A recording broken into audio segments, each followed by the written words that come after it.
இடங்கழி நாயனார். இவர் பொன்னம்பலத்திலே பொன்னாலாகிய தகடுகளை அந்த விமானத்தின் மீது அழகுற பொருத்திய சோழ மன்னர் மரபிலே இருக்குவேளீர் என்ற குறுநில பகுதிக்கு மன்னனாக ஆட்சி செய்தவன். கொடும்பாளூர் என்ற ஊரிலே பிறந்தவன். நல்ல ஆட்சி திறன் உடையவனாக ஆதித்ய சோழனுடைய பெரும் நம்பிக்கைக்கு உரிய குறுநில மன்னனாக இருந்தவன். ஒரு சமயம் இவனுடைய அரண்மனையிலே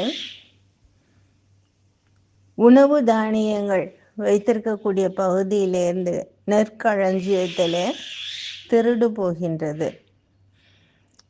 யார் இந்த காரியத்தை செய்தார்கள் என்று காவலர்கள் எல்லாம் தேடி கண்டுபிடித்து ஒரு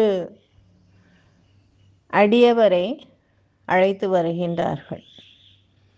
மன்னன் பார்ப்பதற்கு நல்லவர் போல காட்சி தருகின்றீர்கள், நீங்கள் ஏன் இந்த இழிவான காரியத்தை செய்தீர்கள் என்று கேட்க அவர் சொல்லுகின்றார், அன்றாடம் 3 சிவன் அடியவர்களுக்கு உணவளிக்க வேண்டும் என்பதை விரதமாக நான் கடைபிடித்து வருகின்றேன்.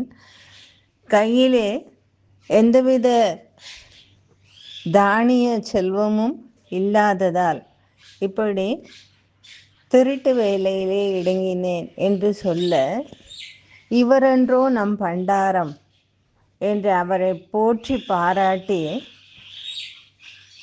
அவருக்கு தேவையான நெல்லையும் மற்ற வேண்டிய பொருள்களையும் மூட்டை மூட்டையாக அனுப்பி வைத்து அத்தோடு பொற்காசுகளையும் பரிசளிக்கின்றார். இதை பார்த்து கொண்டிருந்த மந்திரி, இது என்ன விபரீதமான தண்டனையாக இருக்கின்றது, அவர் செய்த தவறுக்கு தூக்கு தண்டனை கிடைக்க வேண்டும், அல்லது அவரை கழுவேற்ற வேண்டும், அல்லது ஏதோ ஒரு கொடுமையான தண்டனைக்கு ஆளாக போகின்றார் என்று அரசவையே காத்து கொண்டிருந்தது.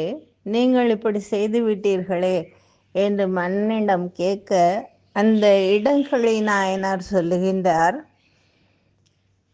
இறைவனுடைய அடியவர்களுக்கு தொண்டு செய்வதுதான் முக்கியம் என்று தன்னுடைய வாழ்க்கையின் விரதமாக இத்தனை ஆண்டு காலம் கடைபிடித்து வருகின்றார்.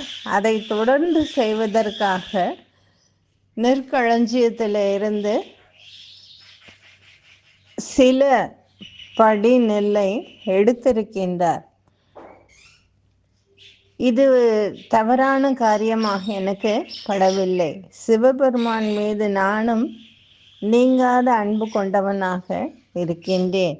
அதனால சிவன் அடியவர்களுக்கு செய்ய தடை ஏற்பட்டு விடக்கூடாது என்பதற்காகத்தான் அவருக்கு இத்தனை பொன்னும் பொருளும் தானியங்களும் பரிசளித்தேன் என்று சொல்லினார். பண்டாரம்ன்றது இப்போ நம்ம கருவூலம், ட்ரெஷரி அப்படிலாம் சொல்கிறோம்ல, பேங்க்கில் எப்படி எஃப்டி போட்டு வச்சு அது 400 நாளில் ஏதோ ஒரு அமௌண்ட்டாக மெச்சூர் ஆகுது, மறுபடியும் அது சேர்த்து போட்டோம்னா அந்த வட்டியும் சேர்த்து இன்னொரு வட்டி கொடுக்குது.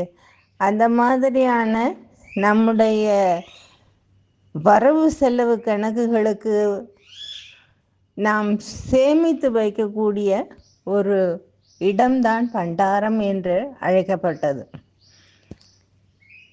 இவரென்றோ நம் பண்டாரம் என்று அந்த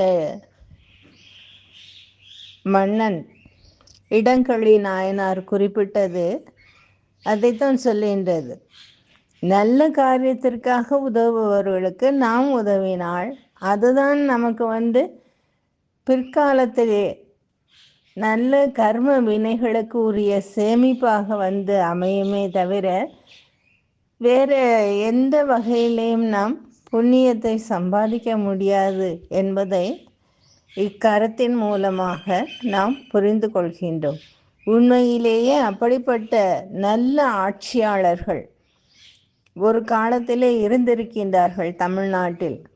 சோழர்கள், ஆதித்ய சோழருக்கு வழி வந்தவர் இருக்குவேளீர் என்ற பிரிவை சார்ந்த குறுநில மன்னராக இருந்தவர். அவருக்கே அத்தனை தயாளு குணம் இருந்திருக்கின்றது என்பதை இதை காட்டுகின்றது. நன்றி, வணக்கம்.